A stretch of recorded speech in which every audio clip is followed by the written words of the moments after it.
द्या. तर मी माझ्या विषयाकडे वळते. इतिहासाचे आदेश ठोकरून वणव्यात ज्यांनी घरे बांधली, सरणासोबत वाटा चालले आणि मरणासोबत जिंदगी बांधली, त्या क्रांतिज्योती सावित्रीबाई फुलेंना आपल्या सगळ्यांच्या वतीनं सख्यांनो विनम्र अभिवादन करते. क्रांतिज्योतीच्या पाठीमागे ज्योतिराव नसते तर जसे आज काव्यप्रेमी मंचाच्या मागे हा आधारवड पुरुष वर्ग आहे, त्या ज्योतिरावांना विसरूनही कसं बरं चालेल. त्यांनाही मानाचा मुजरा. आणि आपल्याला हिंदू कोड बिल आपल्या पदरात टाकून आपल्याला या स्त्री स्वातंत्र्याच्या स्वातंत्र्य समता बंधुभावाच्या वाटेवर आणणारे महामानव डॉक्टर बाबासाहेब आंबेडकर यांनाही माझा विनम्र अभिवादन. आज या ठिकाणी कलाप्रेमी मंचाच्या वतीनं एक सुरेख असं आयोजन केले गेलेलं आहे. 5वा आपला वर्धापन दिवस आहे. प्रास्ताविकापासून तर सुरुवातीपासून हे जे मी ऐकत आहे मला खूप खूप आनंद होतोय. आज या सुरेख या काय म्हणता येईल हा योग, दुग्ध शर्करा योग जो साधून आलेला आहे, या योगाला इतकं सुरेख असं व्यक्तिमत्व आपल्याला अध्यक्ष म्हणून लाभलेलं आहे, जे संयुक्तिक आहे त्या आदरणीय शीतलताई मालुसरे. ह्या एकूणच काव्यप्रेमी मंचाची धुरा समर्थपणे सांभाळून असलेले, ज्यांच्या नसानसामध्ये हाडाचा नव्हे तर रक्ताचा शिक्षक धावत असतो असे आनंद घोडके सर, ज्यांच्या त्या मनामध्ये जेव्हा केव्हा ही कलाप्रेमी मंचाची स्थापना करणे 2016 मध्ये 5 वर्ष झाले ते आज तुम्ही सांगितलं, खूप आनंद होतो आहे.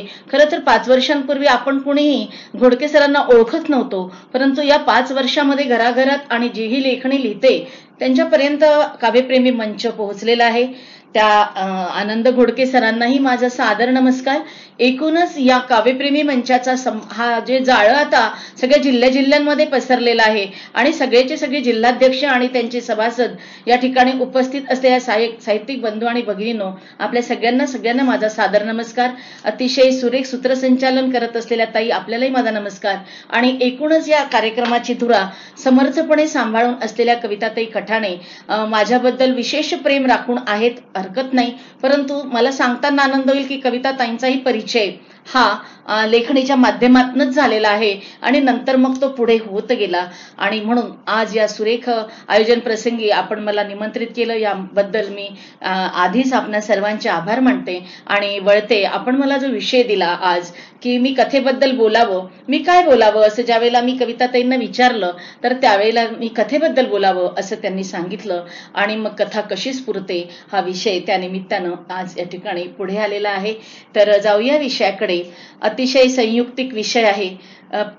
कथा हा आपण सगळे या ठिकाणी मंचावर आणि आता आपल्याला इतरत्र आपण ही लिंक ज्यांना दिली, ज्यांच्या मनात कवितेबद्दल आणि कथेबद्दल आणि एकूणच साहित्याबद्दल प्रेम आहे, तीच मंडळी आता या ठिकाणी उपस्थित आहे. आणि म्हणून मला तरी असं वाटतं की साहित्याचा जेव्हा केव्हा उगम झाला ना, तेव्हा सगळ्यात आधी आली काय तर ती कथा. म्हणजे रानटी अवस्थेपासून माणूस आज इतक्या उत्क्रांतीपर्यंत जो आलेला आहे, परंतु आपण ती रानटी काळातली कथा मात्र अजून विसरलेलो नाही. कारण ती कथा आपल्या मनामध्ये आहे, आपल्याला आपल्या आजीनी सांगितलेली आहे, ती लोककथेतनं आलेली आहे आणि तिचा प्रसार हा सर्वदूर झालेला आहे. म्हणून साहित्याचे कितीही प्रकार अभिप्रेत असलेत ना, ते नंतर विकसित होत गेलेले आहे, परंतु सगळ्यात आधी जिचा जन्म झाला ती सगळी कथाच आहे. या कथा प्रकाराबाबत जर आपण विचार केला तर मग ही कथा राहते हो कुठे? तर ही कथा सकाळी उठल्यापासून रात्री झोपतपर्यंत सतत आपल्या अवतीभोवती वावरत असते.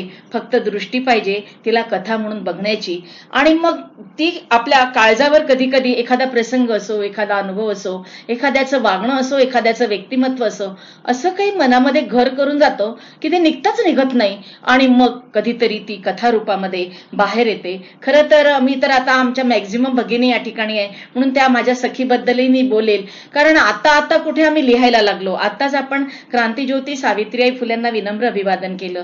माझ्या सख्यांना हे सांगताना मला खूपच म्हणजे मनापासून सांगावं असं वाटतं की ही गोष्ट किती खरी आहे गो, की 3 जानेवारी 1830 नायगावला जर नेवसे पाटलांच्या घरी ही क्रांतिज्योत जन्माला आली नसती ना, तर तुम्हाला आणि मला असं आज ऑन स्क्रीन, आज कोरोना आणि लॉकडाऊनमुळे ऑफलाईन येणं खूप कमी झालेलं आहे, शक्य नाही आपल्याला, असं यायला आणखी किती युग लागली असती नक्की सांगता येत नाही. जेव्हा केव्हा जितक्या उशिराही क्रांतिज्योती जन्माला आली असती ना, तितक्या उशिरा आपल्याला हे सगळं काही गवसलं असतं. म्हणजे तिच्या ऋणातून आपली कधी म्हणून उत्तराई होणे शक्यच नाही. तिनं आपल्याला मार्ग दाखवला आणि त्या मार्गावर चालत चालत आज आमची लेक रिक्षापासून अंतरिक्षापर्यंत पोहोचली. मग त्याच्या आधी लिहत नव्हत्या का? स्त्रिया शिकत नव्हत्या का? तर 12व्या शतकामध्ये जेव्हा बसवेश्वर महाराज आले तेव्हा बसवेश्वरांनी पण लेखनामध्ये आपल्या स्त्रियांनी यावं या दृष्टिकोनातून खूप विचार केला. आणि महादेवी ज्या आहेत त्यांनी सर्वप्रथम त्या ठिकाणी लेखन केलेलं आहे. तिथे श्लोक आणि ओव्या न चरण म्हटलं जायचं आणि सगळ्यांचा श्रद्धेचा आधार ईश्वर तर राहिलेलाच आहे. म्हणजे चरणाच्या स्वरूपात महिला खूप मोठ्या प्रमाणात त्या काळामध्ये लिहायला लागल्या. समकालीन ज्ञानेश्वर माऊली पण त्या काळात अवतरात आली.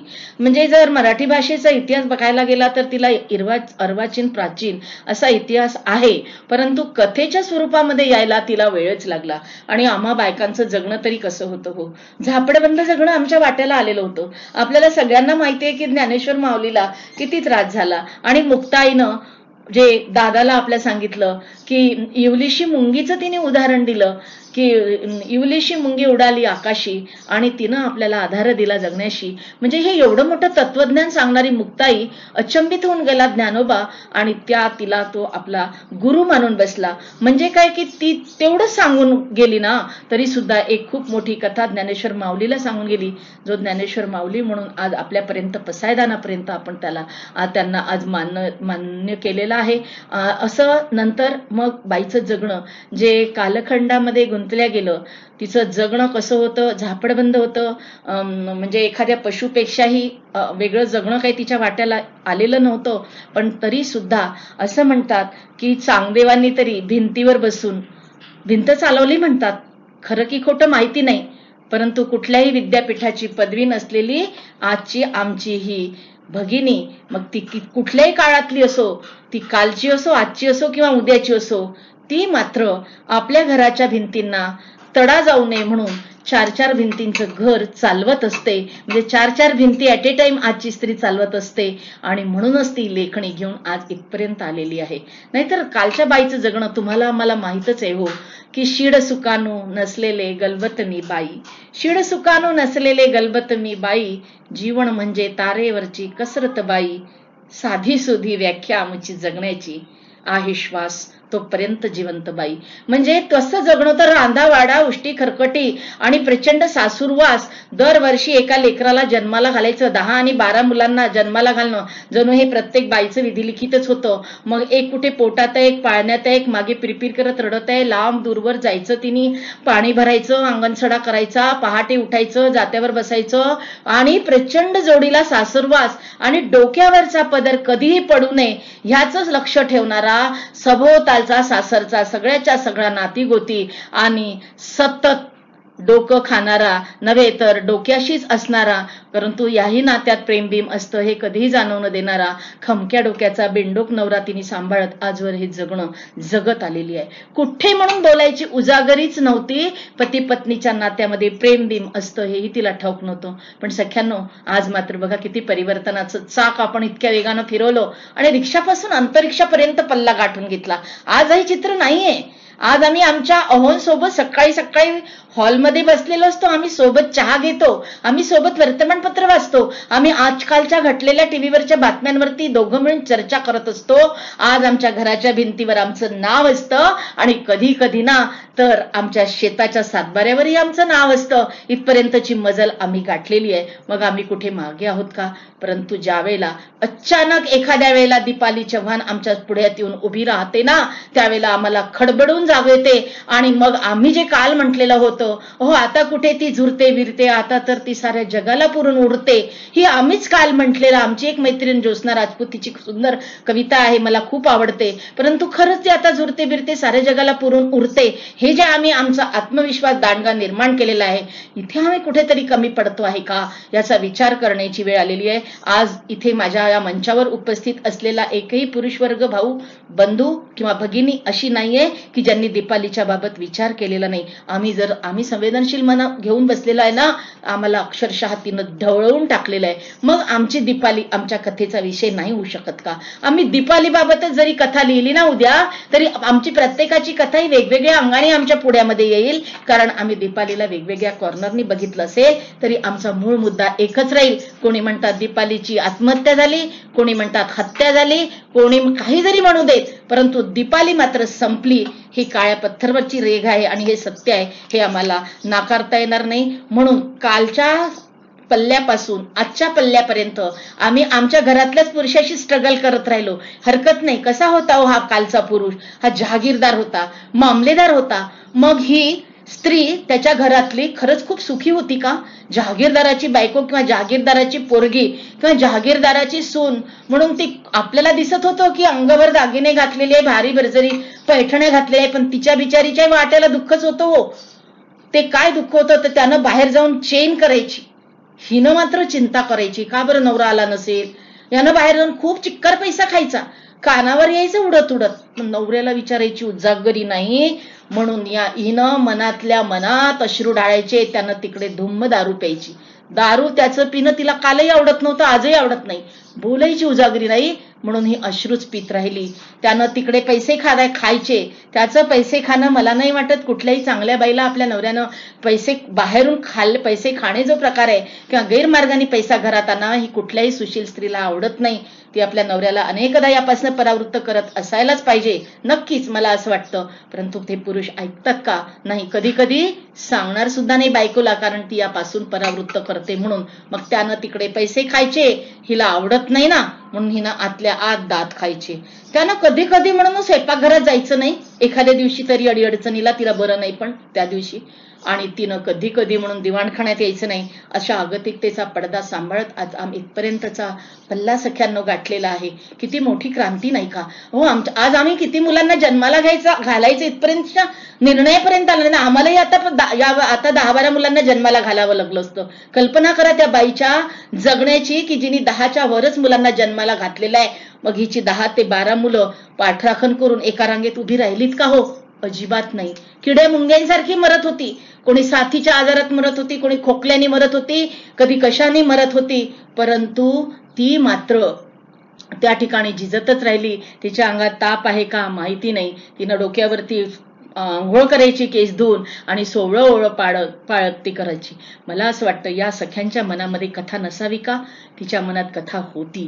मग ती कारण शोधायची, ती कथा बाहेर जाऊन सांगायला. मग 4 चौघीमध्ये बाहेर जायचं व्रतवैकल्याच्या नावानं, हळदी कुंकवाच्या नावानं, आणि मग ती बाहेर पडायला लागली. त्यावेळेला कुठल्या तरी कोपऱ्यात घरातली एक नजर तिच्यावर लक्ष ठेवून असायची की ही आपल्या घरातली बदनामी तर नाही करत ना.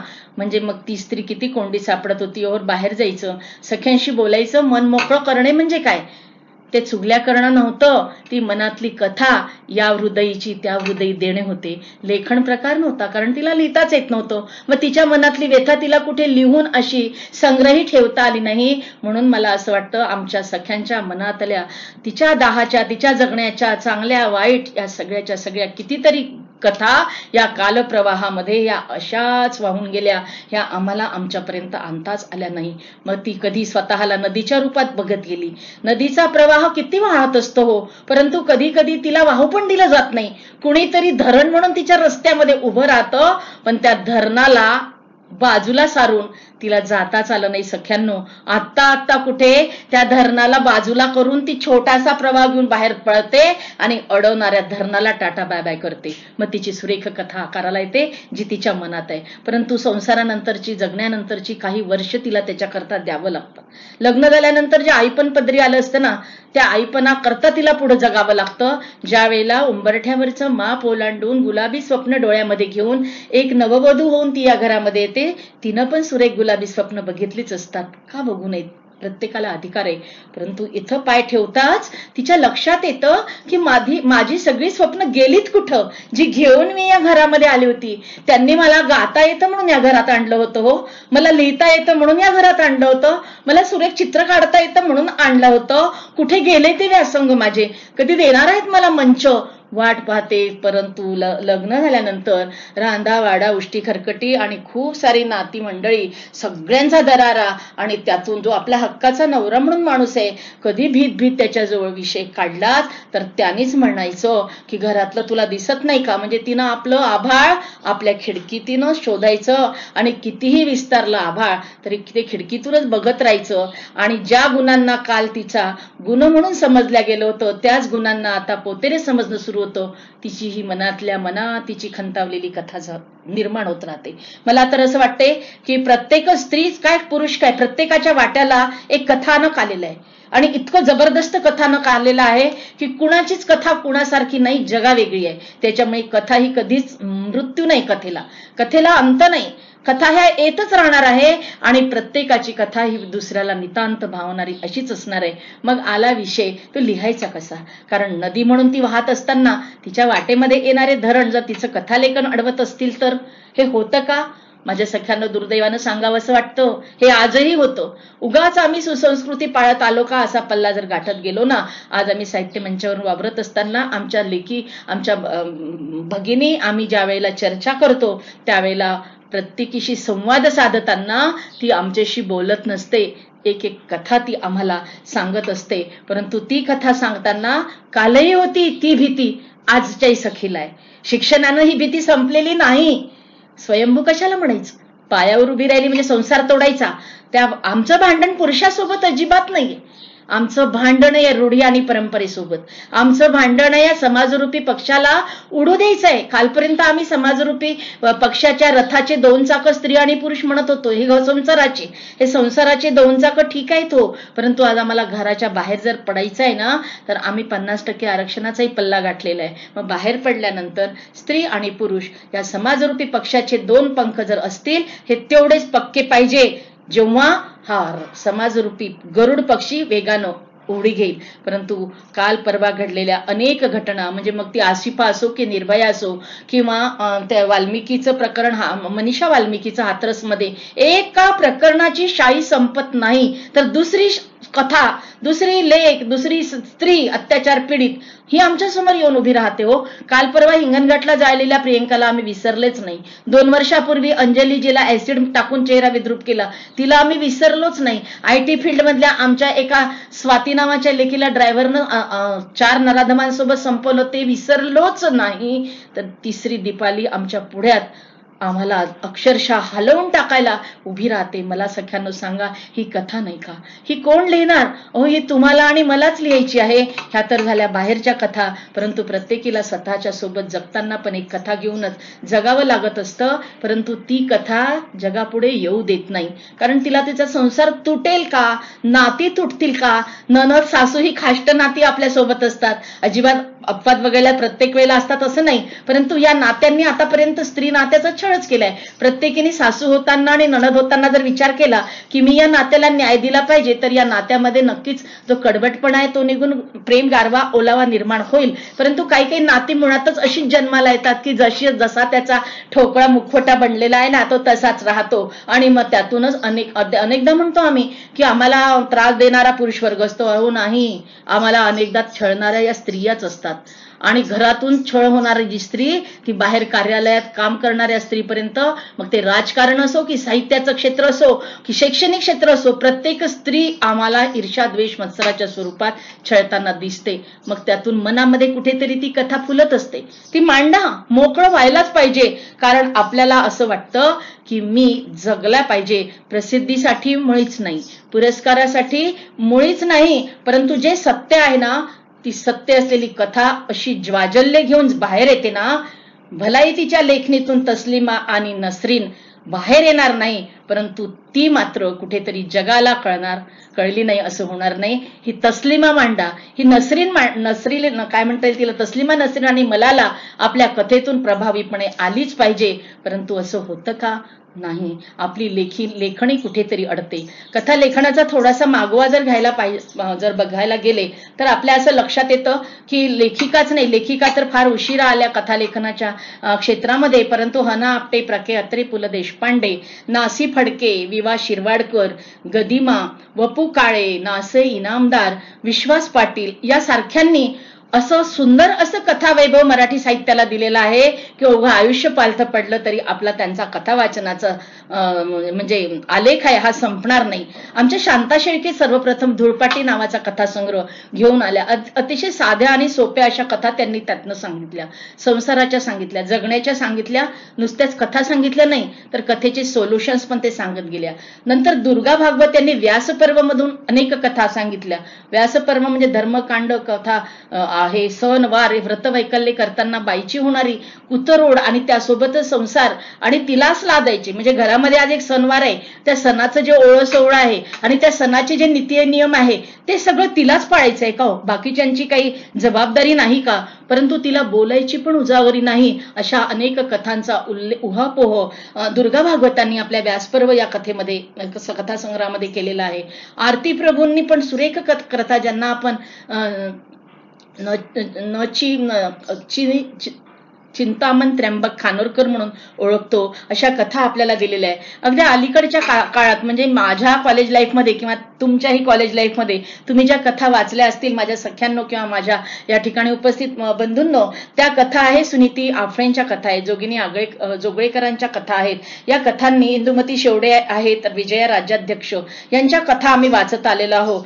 मी तर सर्वात प्रथम सुनीती आफळेंचा बाहुल्या नावाचा कथा जेव्हा वाचला, मला वाटतं साधारणतः 9व्या वर्गात असताना अतिशय प्रभावित झाली. आणि सुनीती आफळे यांच्या कथा मला कुठे आणि कशा वाचता येतील ह्याचा एक प्रकारे ध्यासच लागला. तुम्हालाही कदाचित लागला असेल. घरी आपल्या श्रीमंती नव्हती हो, कारण माझं वैयक्तिक थोडंसं बोलेल किंचित, कारण मी वैयक्तिक बोलण्याची ही जागा नाही आहे. परंतु माझे वडील सैन्यामध्ये होते, मी एका सैनिकाची मुलगी. आणि मग तेव्हा ते यायचे ना बॉर्डरवरून आमचे अण्णा, तर तेव्हा मोठ्या मोठ्या लोखंडाच्या पेट्या घेऊन यायचे. तर 2 पेट्या घेऊन यायचे, एक पेटी इकडे राहायची, मग दुसरी एकच पेटी ते घेऊन जायचे. त्यावेळेला उरलेल्या पेट्या, कारण कपाट सुद्धा घरी नसायचे, त्यामुळे ती पेट्या पुस्तकांनी पुढे भरत राहायच्या. कारण आई शिक्षिका होती आणि बाबा सैन्यामध्ये होते, त्यांना दोघांनाही पुस्तकांची प्रचंड आवड होती. म्हणजे घरी श्रीमंती नव्हती परंतु पुस्तकांची खूप श्रीमंती होती. त्यांनी हा संस्कार दिला आणि म्हणून लेखनाची वाचनाची आवड ही लहानपणापासूनच रक्तात भिनली. शाळांमध्ये जेव्हा भाषणाच्या वक्तृत्वाच्या स्पर्धा व्हायच्या निबंध लेखनाच्या,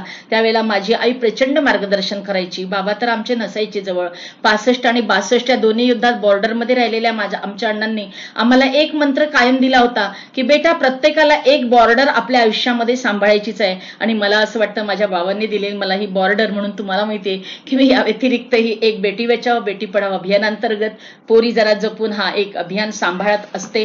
परंतु तो नुसताच सांभाळत नसते, तर त्याच्या दरम्यान मला ज्या सापडल्या कथा, खऱ्या कथा, मोबाईलमुळे उद्ध्वस्त झालेल्या मुलींच्या खऱ्या कथा, त्याचाच मी एक पोरी जरा जपून हा कथा संग्रह लिहून टाकला. यामध्ये असलेल्या कथा खऱ्या आहे, म्हणजे नावगाव गत्ता, मुलींची नावं ही सगळी वेगळी आहे. कारण मी जर खरी सांगितली तर मुलीची बदनामी होईल, म्हणून हिची बदनामी न करता त्या प्रत्येक मुलीने सांगितलेली कथा म्हणजे गीता, संगीता, प्राची, श्रेया अशी माझ्या या कथांची नावं आहेत. आणि केवळ मोबाईलमुळे तिचं जे लाईफ उद्ध्वस्त झालं, मला असं वाटलं की या कथा अन्य मुलींनी जर वाचल्या तर या माझ्या पुस्तकात त्या कथा वाचल्यानंतर त्या मुलींच्या बाबतीमध्ये असं कुठे काही घडायला लागलं तर त्या यातून वाचू शकतील.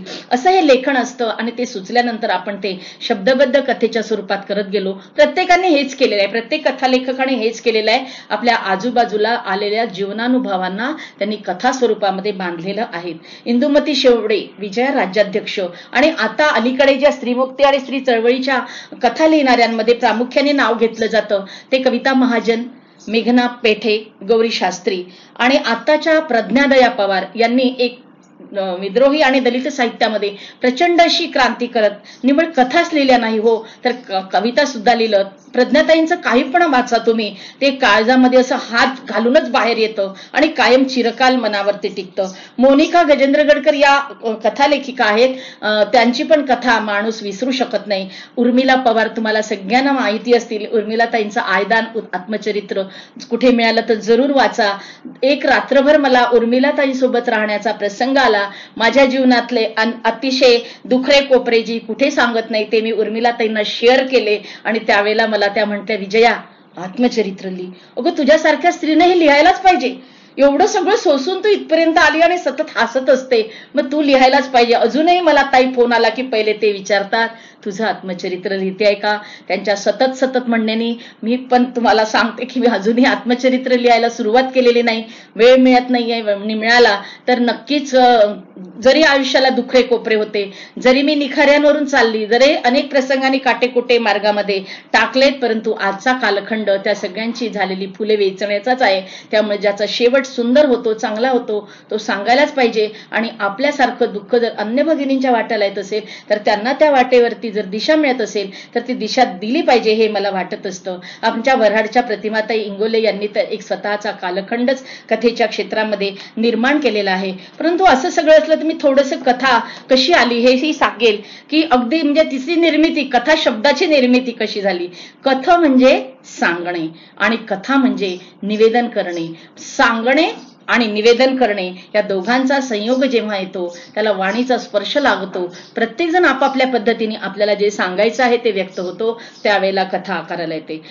वेदकाळामध्ये जर बघायला गेलं तर रामायण, महाभारत, भागवत, पुराण अशा कथा सांगण्याचे समूह आयोजित व्हायचे. म्हणजे रामायण आणि महाभारतामधल्या ज्या कथा आहेत त्याचे कालखंड, आणि रामायण महिनाभर, महाभारत एक महिनाभर, भागवत हे कथा का बरं सांगितल्या जायच्या, की त्यातले जे दाखले आहे ते आपल्यालाही या संसाररूपी जगण्यामध्ये कुठेतरी लागू पडायचे. आपण बघा, एखादा चित्रपट बघायला जेव्हा जातो त्यावेळेला आपण तो चित्रपट बघत असतो. आता तर जावं लागत नाही, आपल्या घरीच आपण ऑनस्क्रीन बघत असतो. त्यावेळेला त्या कथा नकात आपण स्वतःला कुठेतरी शोधत असतो आणि एखादा प्रसंग जर आपल्या जगण्याशी जर तो जुळत असेल ना तर तो चित्रपट आपल्याला खूप खूप भावतो. हल्ली बागवान चित्रपट जेव्हा अमिताभ बच्चनचा आला त्यावेळेला सगळ्यांनी त्याला किती डोक्यावर घेतलं. आपल्याला सगळ्यांना माहिती आहे की बागवानची कथा सगळ्यांना आवडलेली आहे, कारण आजच्या काळाचं ते विदारक असं सत्य आहे. परंतु मला हे सांगायला खूप आवडेल की बागवानच्याही आधी मी माझी प्रायश्चित्त नावाची एक अशी कथा लिहिलेली आहे की जिच्यावरती चर्चासत्र झालेत. तरुण भारतमध्ये ती कथा आल्यानंतर त्यामध्ये विदेशामध्ये जाऊन शिकायला गेलेला मुलगा, एकुलता एक मुलगा, आईवडिलांनी त्याला तयार केलं, साधारण गावातल्या एका शिक्षकाचा मुलगा विदेशामध्ये शिकायला जातो आणि नंतर त्याचे पाय तिकडेच रुळतात, गावाकडे येत नाही. त्याची खूप इच्छा असते पण त्याची ब्रिटिश बायको त्याला इकडे काही येऊ देत नाही. बायकोला सांभाळायचं की आईवडिलांना या कैचीत तो सापडतो आणि मग तिकडे मोठी मोठी स्वप्न पाहत बसतो आणि इकडे येऊन आईवडिलांना न्यायच्या नावाने येतो, आईवडिलांना पूर्ण प्रॉपर्टी विकायला लावतो, परंतु आईवडिलांना नेत नाही, एअरपोर्टवरच सोडून देतो. पुढे ती कथा प्रचंड म्हणजे सत्य कथेवर आधारित, सत्य घटनेवर आधारित ती कथा आहे. तिलाही अनेक पुरस्कार प्राप्त झालेत. म्हणजे अशी ही कथा ज्यावेळेला आपल्याला लिहावीशी वाटते त्यावेळेला ताबडतोब आपण लिहिलीच पाहिजे. रामायण महाभारताचे कितीतरी दाखले माझ्या आजही पोरी जरा जपूनच्या कार्यक्रमामध्ये मी रामायणातली लक्ष्मण रेषा पोरींना सांगत असते. मी मुलींना सांगत असते, बेटा टपून बसलेली रावणी वृत्ती आजही आहे आणि आपला काळजीवाहू सरकार लक्ष्मण ती रेषा ओढणारा आजही आहे. आपल्या सभोवतालचा हा जो पुरुष आहे ना, कधी पिता असतो, कधी पती आणि कधी उत्तरार्धात पुत्र, हे तिघही आपली लक्ष्मण रेषा आहेत. आपल्याला कधी कधी राग येतो ग त्यांचा, पण त्यांचं आपल्यावर नितांत प्रेम आहे, कारण बाहेर रावणी वृत्ती अजूनही टपू नये. आजच्या पोरींना, पोरी जरा जपून कार्यक्रमातून मी मोबाईल वापरताना सांगत असते की तुमच्या पाठीमागे लागलेला एखादा मुलगा तुम्हाला खूप खूप छळतो, तुम्ही त्याला फोन करत नाही, पण ज्या दिवशी तुम्ही स्वतःहून त्याला फोन डायल करताना तुमच्या मनातली उर्मी निर्माण होते की नाही आता मी याला फोन केला पाहिजे, तुम्ही त्या परक्या पोराला, त्या लफुटाला, जो तुम्हाला वारंवार काही त्याच्या मनात नसताना आय लव्ह यू म्हणत असतो, तेव्हा आपल्या फोनचा नंबर डायल करून पहिला फोन करता, त्यावेळेला तुम्ही लक्ष्मण रेषा ओलांडत असता.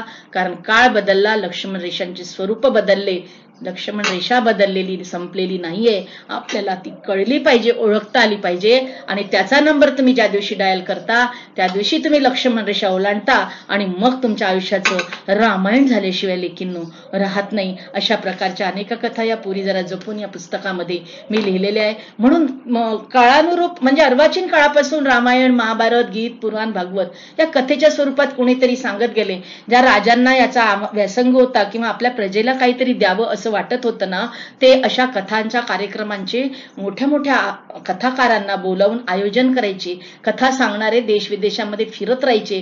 त्यांचा तिथे म्हणजे कला असायची ना कथा सांगणे, त्या कथाकाराचा तिथे मोठा सन्मान व्हायचा. नंतर कीर्तनामधून कथा यायला लागल्या, नंतर व्रतवैकल्यातून कहाणी सांगणे म्हणजे शुक्रवारची कहाणी किंवा मंगळवारची कहाणी. मग ती कहाणी काय सांगायची तर 10-4 बायकांनी पारावरती एकत्र यायचं आणि मग ती कथा सांगितली जायची. ती कथा कथेच्या शेवटी काहीतरी मेसेजेस सांगणारी असायची. अशा या कथा. मग आम्ही सगळ्यांनी एक बालपणातून इथपर्यंत आलेलो आहोत. बालपणी आम्ही सगळ्यांनी रहस्यकथा, बालकथा, विक्रम वेताळच्या कथा या सगळ्या वाचलेल्या आहे. बालकथांचा घाट जरा वेगळा असतो. मला तुम्ही वाचलेल्या आहे, मी त्यामध्ये जास्त गुंतणार नाही. परंतु तुम्हाला जर बालकथा लिहायची असेल तर एवढं मात्र नक्की सांगेल की बालकाला केंद्रित ठेवून, बालकाला आपल्या डोळ्यासमोर ठेवून तुम्ही कथा लेखन करा. म्हणजे त्याला माहिती नाही आहे आपल्याला अद्भुत कथा, साहसी कथा सांगायची आहे, ते आपल्या शब्दांनी त्याच्या डोळ्यासमोर आपल्याला चित्र निर्माण करावं लागेल. जसा राक्षस नुसतं राक्षस म्हणून नाही व्हावं लागेल, आपल्याला काळा काळा कुट्ट राक्षस, त्याचे मोठे मोठे डोळे लाल लाल, त्याचे मोठे मोठे दात, त्याच्या अंगावरती एवढं मोठे केस, त्याचं एवढं मोठं भव्य रूप, असं तुम्हाला शब्दांमध्ये चित्र राक्षस म्हणून चालणार नाही, उभं करावं लागेल. खूप मोठं पागोटं सांगायचंय तर मग त्या मुलाला काय घमेलं माहित आहे एवढं मोठं, मग घमेल्यासारखं पागोटं सांगावं लागेल. पाण्याचा गारवा माहितीये, खूप गार पाणी तर थंडगार पाणी, म्हणजे शब्दांना विशेषण लावत, निसर्गाचं वर्णन करताना हिरवगार गवत असं सगळं सांगत लहान मुलांच्या मध्ये जाऊन लहान मुलं होऊन आपल्याला कथा मांडावी लागणार आहे. मी प्रौढांच्या कथांबाबतच बोलेन की आपण एक सगळे प्रौढ आहोत आणि आपण एकमेकांना एक जगण्याचा अनुभव देताना लिहिणारी कथा जर लिहू इच्छित असू, आणि पण त्याच्या आधी मला एक गोष्ट सांगावीशी वाटते, कारण या मंचाचं मला एक वैशिष्ट्य असं दिसतं की आनंद घोडके सर असो की मेहर सर असो किंवा आणखी अन्य आमचे किशोर सर असो जे या मंचावर जिल्हाध्यक्ष पदाची भूमिका सांभाळत आहेत, जवळपास शिक्षक आहेत. हो, आज तुम्ही साहित्यिकांना इतकं सुरेख सांगता, तुम्ही तुमच्या विद्यार्थ्यांना किती सुरेख सांगत असाल हे, आणि किती आदर्श शिक्षक असाल. भलाई नसेल तुम्हाला एखाद्या वेळेला शासनाचा पुरस्कार मिळाला, काही हरकत नाही, नको मिळू द्या, परंतु तुम्ही हे कार्य जे करता आहात ना ते खूप मोठं आहे. म्हणजे लिहित्या हातांना तुम्ही सुंदर लिहायला भाग पाडताय किंवा मार्गदर्शन करता आहात, तर तुम्ही तुमचे विद्यार्थी कसे घडवत असाल हे वेगळ्यांनी मला मला किंवा माझ्यासारख्यांना जाऊन सांगण्याची मुळी गरजच नाही. हे तुमचं काम या ठिकाणी बोलत आहे. मी कथेच्या बाबतीमध्ये नक्की बोलेल की आता आपल्याला जर कथा लिहायची आहे तर कथा आपण कशी लिहायची, तर सर्वप्रथम मला तर असं वाटतं की कथा लिहायची हे निश्चित झालं तर तो जो घटनाक्रम आहे तो आपल्याला कायम अस्वस्थ करत असतो. तो आपल्या अनुभवातून आलेला असतो. एखाद्या वेळेला आपल्याला मैत्रिणींनी किंवा आपल्या नात्यागोत्यातून कुठून तरी कानावर आलेली कथा असते. कधी कधी त्या घटनांनी आपण अतिशय व्यथित झालेलो असतो. आधी आपण हे ठरवायचं की मला कथा कशावर लिहायची आहे. एकदा आपला तो घटनाक्रम आणि विषय हे निश्चित झालं की आपण स्वतःची कथा स्वतःला सांगायची, आणि ती स्वतः आपल्याला समाधान देते का, मला ती लिहिता येईल का, मला तिच्या शेवटापर्यंत मांडता येईल का. कधी कधी ती ओबडधोबड स्वरूपामध्ये एक आपल्या स्वरूपामध्ये विषय असतो, आता तिला कथेच्या स्वरूपामध्ये मांडायचं आहे तर मग लिहायची कशी, तर याकडे मी नक्कीच वळेन. तर सगळ्यात आधी घटनेचा क्रम कोणता, कशा क्रमानुसार घडली, तुम्हाला कसं मांडायचंय ते निश्चित करा. त्याच्यानंतर त्या कथेमध्ये किती पात्र आहेत, कथेमध्ये कथेचा नियम म्हणता येईल हवं तर की पात्रांची संख्या ही नेमकी मोजकी असावी. खूप पात्र असले आणि एखाद्या लग्नाची कथा जर आपण सांगितलं तर लग्नामध्ये खूप सारे लोक असतात, किंवा आपल्या शालेय कार्यक्रमांची कथा सांगितली तिथेही खूप लोक असतात, मग सगळ्यांची नावं आपण लिहू शकणार आहे का, नाही. अशा एका सामूहिक समारंभाची कथा जरी मांडायची असली ना तरी सुद्धा पात्र जे आहे ते नेमकेच हवे.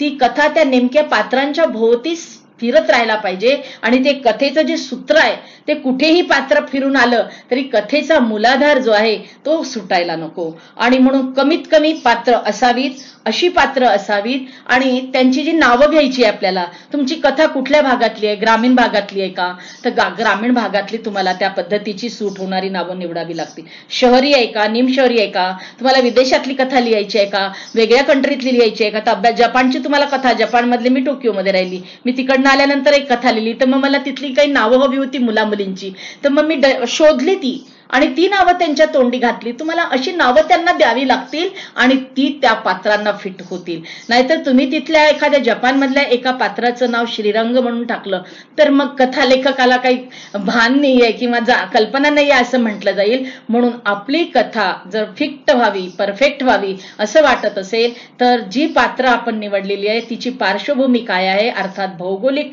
पार्श्वभूमी, तिची शैक्षणिक पार्श्वभूमी, तिची आर्थिक पार्श्वभूमी, तिच्या जगण्याचा आयाम या सगळ्यानुसार नावं घ्यावी लागतील. म्हणजे पात्रांची नावांचं नियोजन करणं पण इतकं साधी गोष्ट आहे, पण साधी अजिबात नाही. आणि त्यातल्या त्यात कथासंग्रहामधली जर तुमची कथा असेल, तुमचा 10-15 कथांचा जर एक कथासंग्रह असेल, तर म्हणजे मी पाळत असते ते, जसा माझा हा पाझर नावाचा 15 कथांचा कथासंग्रह आहे, तर या 15ही कथांमध्ये मी जी नावं वापरली आहे स्त्री आणि पुरुषांची, त्याचं रिपिटेशन होऊ दिलेलं नाही. आपल्यासमोर इतकी नावं आहेत ना, कशाला होऊ द्यायचं रिपिटेशन. समजा माझ्या एका कथेमध्ये सीमा नावाची नायिका आली, तर ती मला माझ्या पहिल्या कथेमध्ये सीमा आली, 10वी कथा लिहितपर्यंत मी विसरून गेली, मग सीमा रिपीट होते का?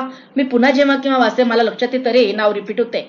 नका करू असं, वेगळं घ्या, स्वतंत्र करा. कारण तुमचा वाचक वर्ग एकाच वेळेला तुमचं पुस्तक वाचत असेल आणि 30 ती नाव येत असेल, तर वाचताना त्याचा संभ्रम होईल. म्हणून कथापात्रांची नावं नेमकी घ्या, अनेक घ्या. आशय कसा घ्यायचा? त्या कथेमधनं काहीतरी तर आउटपुट आलं पाहिजे, नाहीतर काय कथा वाचली आणि संपली, कुठे निघालं काहीच नाही, असं कधी होऊ देऊ नका. अनेक कथा वाचताना आता नवोदित लिहिणाऱ्यांचं असंच वाटतं की यांनी लिहिलीच कशाला, याला काहीच मेसेज नाही, मला कळलंच नाही, मी कमी पडले का, असंही आपल्याला वाटतं. असं होऊ देऊ नका. कथा ही मनात राहिली पाहिजे. म्हणून आशयाचा व्याप हा सांगा. विशिष्ट आवड आहे, तुमचं अनुभवाचं विश्व आहे, कमकुवत कथा घेऊ नका. कथा ही कुणाकुणाला प्रभावित करणार आहे, एकूण कथेचा चेहरा मोहरा काय आहे हे तुम्ही आधी निश्चित करा आणि त्यानुसार तुम्ही आपल्या कथेची मांडणी करा. अनेक कथेचे प्रकार आता मला तर वाटतं, आता मी तर स्वतः शीतलताईंना ऐकायला फार उत्सुक आहे की तानाजी मालुसरेंच्या वंशज त्या आहेत, त्या ऐतिहासिक कथा तुम्हाला मांडायची आहे का? मग तुम्ही इतिहासाचा तुमचा अभ्यास पाहिजे. वैज्ञानिक कथा मांडायची आहे का? तर संशोधनात्मक तुमचा त्या विषयाचा अभ्यास पाहिजे. तुम्ही ज्याही प्रकार तुम्ही गावखेड्यातली कथा, एखाद्या शेतकऱ्याच्या घरची कथा मांडता आहात का, किंवा आणखी एखादी स्त्रीवादी कथा मांडता आहात का, किंवा दीपालीची कथा मांडता आहात का, किंवा आता झालेल्या पूजा चव्हाणची कथा मांडता आहात का, तुम्ही कोणती कथा मांडता आहात त्याचा तुम्ही प्रथम स्वतः अभ्यास करा, त्याचा आशय निश्चित करा आणि ती कथा मांडताना आपल्या कथेचे रिफ्लेक्शन्स होऊन समाजामध्ये वादंग निर्माण होणार नाही. आजकाल आपल्या लेखणीवरही बरेच बॅन आलेले आहे. आपल्या मनात असलेलं आपल्याला मोकळेपणाला लिहिता येत नाही, सांगितलं जातं की तुम्ही असं लिहिलं तर तुमच्यावर कारवाई केली जाईल आणि तसं केलं तर उगाच आपल्यावरती कुठेही आपण कायद्याच्या कचाट्यात सापडणार नाही, हे भान तर ठेवा. पण तरी सुद्धा आपल्याला जे सांगायचं ते सांगितल्याशिवाय राहू नका. एकूणच कथेचा चेहरा मोहरा कसा ठरवायचा हे पूर्णतः तुमच्या हातामध्ये असतो. कथेचा जर तुम्हाला लघु कथा लिहायची, कथा प्रकार आपण म्हणतो, त्या कथेचा कालखंड ना हा मर्यादितच असायला पाहिजे. ती दीर्घ खूप कालखंड म्हणजे लहानपणापासून तर मृत्यूपर्यंत, मग कादंबरी लिहा ना, तिला लघु कथेमध्ये घालू नका. कथेचा कालखंड हा जितका कमी असेल ना, तितकी कथा ही जास्त इफेक्टिव्ह होत असते. तिसरा मुद्दा, नंतरचा मुद्दा, कथेची भाषा कशी असायला पाहिजे. मला असं वाटतं कथेची भाषा खूप क्लिष्ट, खूप अलंकारिक, मी खूप मोठा मराठीचा अभ्यासक आहो अशी सांगणारी असेल तर ती सर्वसामान्य वाचक वाचणार नाही. समजतच नाही ते वाचल का हो? आज लाईफस्टाईल अशी बदललेली आहे की आपल्याला इतक्या प्रश्नांनी बंडावून सोडलेलं आहे, वेळ नाही आपल्याकडे, आणि त्याच्यामध्ये ती क्लिष्ट कथा कोण वाचत बसेल, ठेवून देतील हातामध्ये. म्हणून कथेच्या भाषेच्या बाबतीत मी तरी असंच म्हणेल की ती सहज सोपी, कुणालाही समजणारी अशी असावी. त्यामधील पात्र आणि प्रांत यांच्या भूमिकेनुसार असो. उदाहरणार्थ आपली कथा एखाद्या वेळेला गुजरातमध्ये जाते, तर गुजरातची स्टाईल किंवा गुजराती भाषा मराठी कथेमध्ये जरी आणली नाही तरी त्या पर्टिक्युलर पात्राची बांधणी करताना ते गुजराती पात्र आपल्या डोळ्यासमोर उभं राहिलं पाहिजे. मी विदेशामध्ये गेले ना, मी जपानमध्ये गेले, त्यावेळेला मी कादंबरी लिहिली माझी, त्यावेळेला माझ्या कथेची नायिका जी आहे ती तिथे बाहेरच्या एका विद्यापीठामध्ये पेपर रिडिंग करता जाते. मी स्वतः जपानला होते, प्रॉपर टोकियो शहरामध्ये होते. मग मी माझी पण जी नायिका आहे ना, धुक्यात हरवली वाटी कादंबरी लिहिताना, ही सुनेत्रा, हिला पण मी जपानलाच पाठवलं तिथल्या युनिव्हर्सिटीमध्ये. मग तिथल्या युनिव्हर्सिटीचा मी अभ्यास केला. माझ्या मुलाला म्हटलं की बेटा मला एखाद्या युनिव्हर्सिटीमध्ये तू घेऊन चल ना, की जिथे आपले इंडियन काही लेक्चरर्स येत असतील पेपर रिडिंगला. त्यांनी कॉन्टॅक्ट केला, मला तिथे घेऊन गेला आणि मला तिथल्या मराठी लोकांनी, सगळ्या जगामध्ये मराठी माणसं आहेत आणि तुम्ही जर त्यांना भेटलात ना तर तुम्हाला सांगू मी, एवढा आनंद होतो, एवढं आगत स्वागत होतं की ते मी कशाला आले ते विसरून जातात, इतका गोतावळा आणि कायम ठेवतात. त्यांनी मला पुरेपूर मार्गदर्शन केलं. तिथे अभ्यासक म्हणून आलेल्या मराठी लोकांनाही मला भेटवलं आणि म्हणून मग माझ्या कथेचं सुनेत्राचं पात्र लिहिताना मी जपानचा जो उल्लेख केलेला आहे, मला माझी कादंबरी वाचल्यानंतर अनेक लोक म्हणतात की आम्हालाही जपानला जाऊन आल्यासारखं वाटतं. ते सांगता आलं, लिहिता आलं तर आपण ते सांगण्याचा प्रयास केला पाहिजे. आणि सगळ्यात महत्वाचं म्हणजे आपली कथा ही सगळ्या पात्रांना सांभाळून घेणारी असतानाच जो आपला वाचक आहे, तो समीक्षक आहे, हे समजून आपण कथा लिहिली पाहिजे. उद्या तो कोणताही प्रश्न आपल्याला करू शकतो. समीक्षकाच्या मनामध्ये जे प्रश्न निर्माण होणार आहे उद्या, ते आजच आपल्या मनात निर्माण झाले पाहिजे, जेणेकरून समीक्षकाच्या प्रश्नाला आपल्याला ताबडतोब उत्तर देता आलं पाहिजे. आणि कथा संपली तरी काही काही शब्द, काही काही वाक्य अशी मनामध्ये घोळत राहिली पाहिजे. माझी ही जी कथा आहे संस्कार कथा, ती एक विधवा आई आपल्या मुलाला जेव्हा घडवते आणि मुलगा चांगला क्लास 1 ऑफिसर बनून ती नोकरी लागल्याची वार्ता आपल्या आईला सांगायला येतो, परंतु प्रवासामध्ये त्याला असं एक प्रकरण मिळतं की तो त्या समाजसेवेच्या कार्यामध्ये गुंतून जातो आणि मग तो आईला भेटायला आणि त्याला पोहोचायला वेळ होतो. तर नंतर तो आईला सॉरी म्हणतो की आई, मी ताबडतोब तुला फोनवर कळवू शकलो असतो, मला नोकरी लागली परंतु मी कळवलं नाही, कारण मला तुझ्या चेहऱ्यावरचा आनंद बघायचा होता. मग पण मी माझी ती सेवा मध्ये, मला रेल्वेच्या डब्यामध्ये जे पेशंट भेटले त्यांना मी जी सेवा दिली 2 दिवस, त्यामध्ये तुझ्या जवळ पोहोचायला 2 दिवस उशीर झाला, तो मला माफ कर. त्यावेळेला आई म्हणते, बेटा हाच तर आहे मी तुला दिलेला संस्कार. बेटा मोगऱ्याची फुलं जर आपण रुमालामध्ये भरून ठेवली तर ती त्या रुमालाला सुगंध देऊन जातात. आणि मी तर तुला जन्माला घातलं आणि इतके संस्कार दिले, माझे संस्कार तुझ्या आयुष्यावर पुरले पाहिजेत, त्या मोगऱ्यासारखे दरवळत राहिले पाहिजेत. अशी जी वाक्य आहे त्या वाक्यांबद्दल मला सांगितलं जातं. मीही अनेक वाक्य, वपू काळेंची वाक्य तर मनातून जात नाही हो. वपू काळेंची कोटेशनच तुम्ही वपूर्झा वाचा तर नुसते कोटेशनचं पुस्तक आहे. कुठे वाचू, कुठे संपवू, कुठून सुरू करू काही समजत नाही. वपू काळेंनी एका कथेमध्ये लिहिलेलं आहे की प्रत्येकाच्या वाट्याला एक संघर्ष येतो, त्या संघर्षापर्यंत प्रत्येकाला खूप प्रयास करावा लागतो आणि त्या एका रेषेपर्यंत तुम्ही गेलात तर ते यान असतं ना, अवकाशामध्ये जातं त्या रेषेपर्यंत, तोपर्यंत त्याला खूप पॉवर लावा लागतो आणि नंतर त्या पर्टिक्युलर रेषेला स्पर्श केला की त्या यानाचा प्रवास आपोआपच सुरू होतो. असं हे असतं. आणि मग आपल्याही जगण्याचा प्रवास तसाच होतो. एका विशिष्ट लेव्हल पर्यंत आपल्याला खूप शक्ती लावावी लागते आणि ती लेव्हल जर तुम्ही तुमच्या आयुष्याला दिली ना, मग तुमचा पुढचा प्रवास हा अतिशय सहज असतो. अनेक कथांमधून चांगली चांगली वाक्य मनामध्ये घर करून राहतात, ती आयुष्यभर पुरतात. आयुष्याच्या कुठल्याही वळणावर कुठेही आपल्याला ती आठवून जातात आणि मग ती कुठेही आपल्याला सांभाळून पण घेतात. पुढचा मुद्दा, कथा कशी लिहायची, म्हणजे संवादात्मक लिहायची, फॉर्म कोणता वापरायचा. तर या ठिकाणी मी म्हणेन की कथा निबंधासारखी नसावी.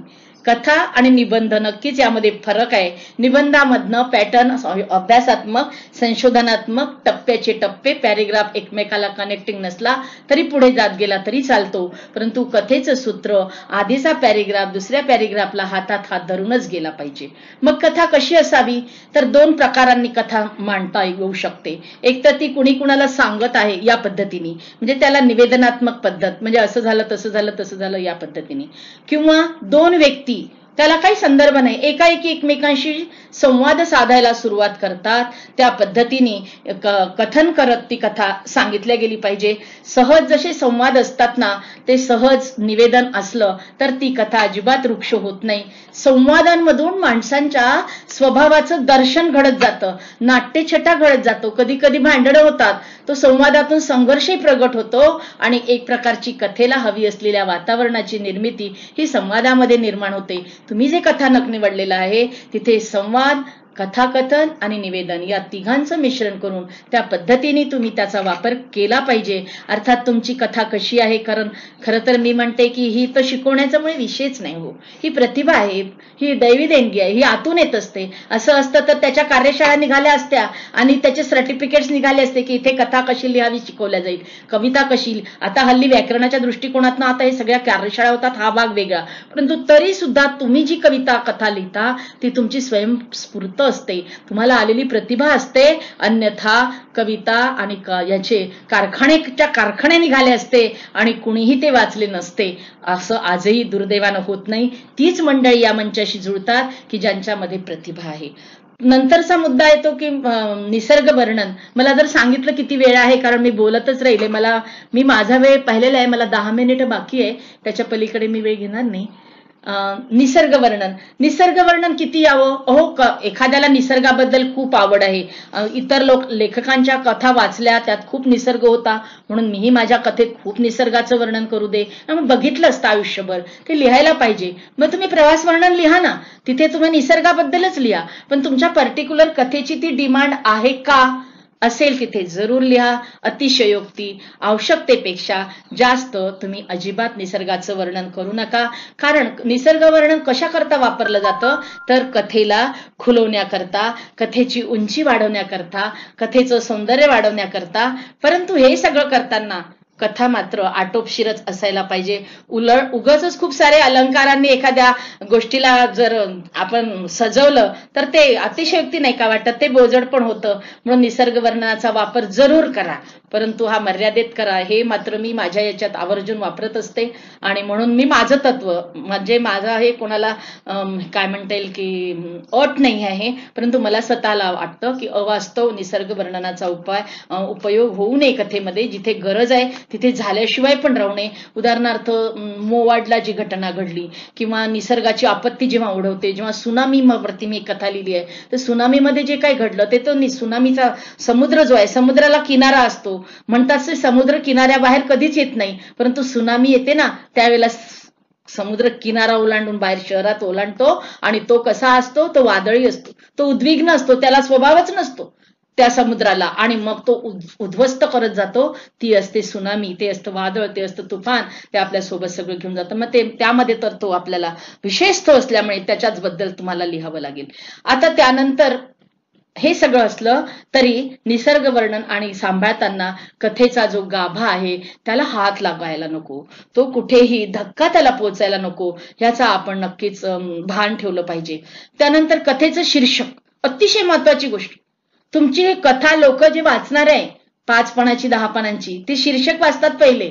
एक कथासंग्रह अनेक कथाकारांच्या, समजा 20 कथाकारांच्या कथा एका पुस्तकात आहे, तुमचीच कथा का म्हणून वाचतील हो लोक? पहिल्यांदा ते शीर्षक पाहतात, मग कथाकाराचं नाव पाहतात, कथेच्या क्षेत्रात तुमचं किती काम आहे, तुम्ही चांगल्या कथा लिहिल्या, त्यांनी जर आधी तुमची एखादी कथा वाचली असेल, तुमचा पगडा असेल तर ती कथा वाचतील. परंतु तरी सुद्धा शीर्षकाचं खूप सारं त्या ठिकाणी महत्व असतं. उत्तम शीर्षक असावं, शीर्षक लांब लचक नसावं, शीर्षक हे तुमच्या काळजाचा ठाव घेणारं असावं, आणि त्यातल्या त्यात तुमच्या कथासंग्रहामध्ये जेवढ्या कथा आहे त्यामधल्या एखाद्या कथेचं जर शीर्षक असेल तर ती कथा काळजामध्ये राहिल्याशिवाय राहत नाही. माझी पाझर हा कथासंग्रह आहे, यामध्ये मॅक्झिमम कथा स्त्रीवादी आहे, पण विनोदी कथाही आहे, प्रासंगिक आहे. परंतु पाझर ही जी कथा आहे त्या कथेचंच हे मुखपृष्ठ आहे, त्या कथेचाच आशय या कथे मुखपृष्ठात उतरलेला आहे, आणि म्हणून तिला नेमकं छोटं दिलेलं आहे.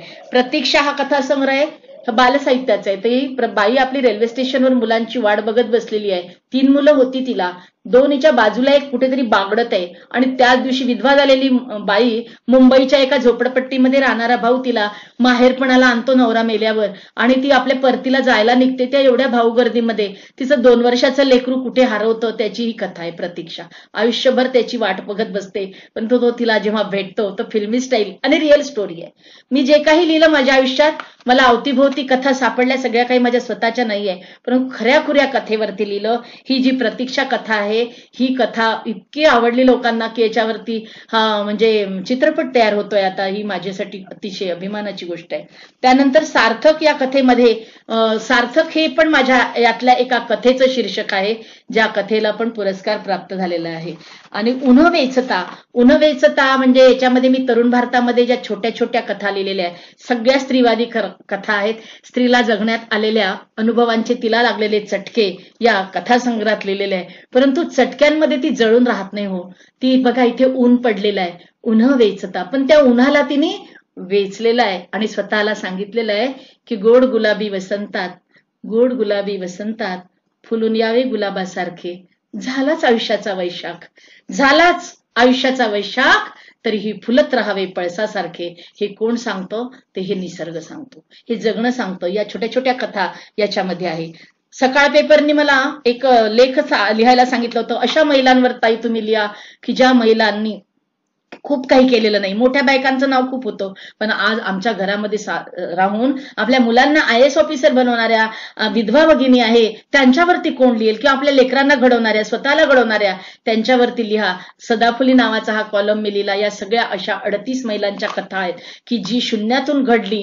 तिला खूप मोठं नाव नाही, गाव नाही, परंतु हा अतिशय लोकप्रिय झालेला पूर्ण स्त्रीवादी कथांचा सदाफुली नावाचा कथासंग्रह आहे.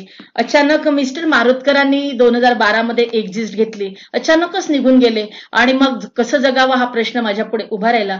आम्ही बायका आमच्या दुःखातनं बाहेर येत नाही. मी वर्षभर त्यातनं बाहेर आलेच नाही आणि मारुतकर साहेबांबद्दल कुठे कविता लिही, कुठे कथा लिही, काहीतरी लिहत राहिले. मग त्यांना सांगणारा त्यांचा पहिला वाढदिवस आला तेव्हा अहो ऐकलं का, हे कथा आहे, याच्यामध्ये हे सरमिसळ आहे, याच्यात कथा आहे, कविता आहे, लेख आहे, असं काही पुस्तक नसतं, परंतु ते तुम्हाला आज मला सांगावंसं वाटलं म्हणून मी ठेवलं. म्हणजे माझं खूप पर्सनल आहे, पण त्यांना सांगायचं आहे.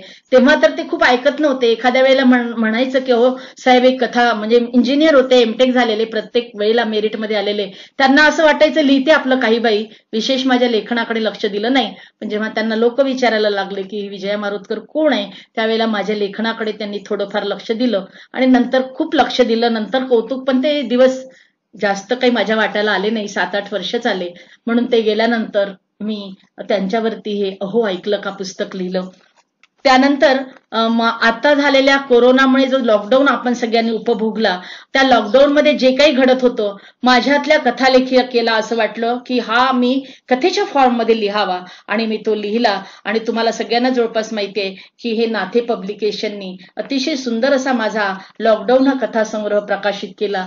याच्यामध्ये 28 कथा आहेत आणि महाराष्ट्राच्या कानाकोपऱ्यात हा अवेलेबल आहे. रेल्वे स्टेशनवर पण हा विकला गेला म्हणे, बस स्टँडवर, कारण लॉकडाऊन या शीर्षकामुळे. काय आहे नेमकं, लॉकडाऊन मध्ये घडलेल्या कथा आहे ज्या तुम्हाला आम्हाला सगळ्यांना माहिती आहे. मी म्हणजे माझं उदाहरण याच्याकरता मी खूप आदर्श वगैरे आहे याकरता दिलेलं नाही, मी पण असं शिकत गेलेली आहे. आपल्या आधीचे जे कोणी अनुभव असतात, दाखले असतात, त्यातनं आपण काय केलं ते मला तुम्हाला या निमित्ताने सांगावंसं वाटलं. म्हणून माझ्या कथांची शीर्षक ही अशीच राहिलेली आहे. आता राहिला कथेचा प्रारंभ आणि अंत, या 2 मुद्द्यांवर मी अगदी कमी वेळात बोलेन. की कथा सुरुवात कशी करायची. आटपाट नगर होतं, एक राजा होता, एक राणी होती, हे आता जुनं झालं हो. हे छोट्या मुलांना सांगायचं असेल तर ठीक आहे, परंतु आज आम्हाला आमची कथा वेगळ्या मार्गाने, वेगळ्या अंगाने न्यायची असेल तर माझं स्वतःचं एक म्हणजे पद्धत आहे की मी कुठल्या तरी प्रसंगापासूनच कथेची सुरुवात करते आणि नंतर मग सगळ्या पात्रांना हळूहळू त्यामध्ये जोडत नेते आणि मग कथेची उकल करत आणते. आणि मला असं वाटतं की मला हा फॉर्म आवडतो, हा एक फॉर्म असू शकतो. किंवा कधी कधी काय होतं की एकदम कथेचा शेवट सांगितला जातो, दी एंड, आणि मग ते कसं घडलं, म्हणजे अनेक चित्रपटांमध्ये दाखवलं जातं शेवटचं आणि नंतर मग कथा पूर्ण उकल करत सांगितल्या जाते. ती पण एक पद्धत आहे, चांगली पद्धत आहे, नाही असं नाही, परंतु ती मग सुरुवातीपासूनच वाचावी लागते आणि शेवटापर्यंत. म्हणजे कधी कधी शेवट माहीत झाल्यामुळे नाही का आपल्याला तेवढी उत्सुकता पण असत नाही. असे हे 2 फॉर्म आहे, कोणी कसे वापरावे ही ज्याच्या त्याच्या कथेवर डिपेंड आहे. आपण एखादा फॉर्म घेतला म्हणजे आयुष्यभर त्याच फॉर्म मध्ये कथा लिहिली पाहिजे असंही आवश्यक नाही आहे. कथेच्या मोहऱ्यानुसार, कथेच्या चेहऱ्यानुसार तुम्ही तुमचा फॉर्म प्रत्येक वेळेला बदलवू पण शकता. आणि सगळ्यात शेवटचं म्हणजे की कथेचा शेवट कसा करायचा, तर जसा प्रारंभ महत्वाचा आहे ना, तसाच कथेचा शेवटही महत्वाचा आहे. जशी आम्ही कोणाला तत्वज्ञान सांगतोय अशा पद्धतीनं कथेची सुरुवात कधीच नसावी, कारण आपल्यापेक्षा वाचक वर्ग हा जास्त सुज्ञ आहे, त्याचा अनुभव जास्त दांडगा आहे, त्यांनी आपल्यापेक्षा जास्त पाहिलेली आहे दुनिया. ही गोष्ट कथालेखकांनी कायमच मनामध्ये ठेवली पाहिजे. मी काही खूप तत्वज्ञानी आहे आणि मी सांगेल ती पूर्व दिशा आणि माझी कथा सांगेल ते सर्वश्रेष्ठ, असा एक रुख आहे किंवा रुतबा आपल्या लेखनाचा असा मुळीच असू नये. कथा ही अशीच असावी की जी संपते ना त्यावेळेला ती वाचकाच्या मनामध्ये घर करूनच उरावी, कारण शेवटी हे शब्दांचं घर आहे. हे शब्दांचं घर आपल्याला बांधताच आलं पाहिजे, कारण ही अक्षरेच आता इमान माझे आणि ही अक्षरेच आता प्रमाण माझे, असं आपण समीकरण या अक्षरांसोबत जे बांधलेलं आहे. मला असं वाटतं, मला एक कथा मी सादर करेन असं म्हटलं होतं, पण मी या ठिकाणी बरंच काही बोललेली आहे, म्हणून मी आज काही कथा तुम्हाला सांगणार नाही, कारण ती सांगायला पुन्हा 20 मिनिटं लागतील आणि इतका वेळ म्हणजे कोणी ऐकतं म्हणून त्याला किती ऐकवायचं, तुमचा मी अंत बघणार नाही. परंतु या कथेकरता आपण कथा कशी स्फुरते हे काही मी सांगणारी खरंच खूप मोठी दिग्गज अशी लेखिका नाही, परंतु मला माझ्या बंधू आणि भगिनींना हे सांगायला नक्कीच आवडेल की माझी कथा वाचकांच्या मनावरती राज्य करते.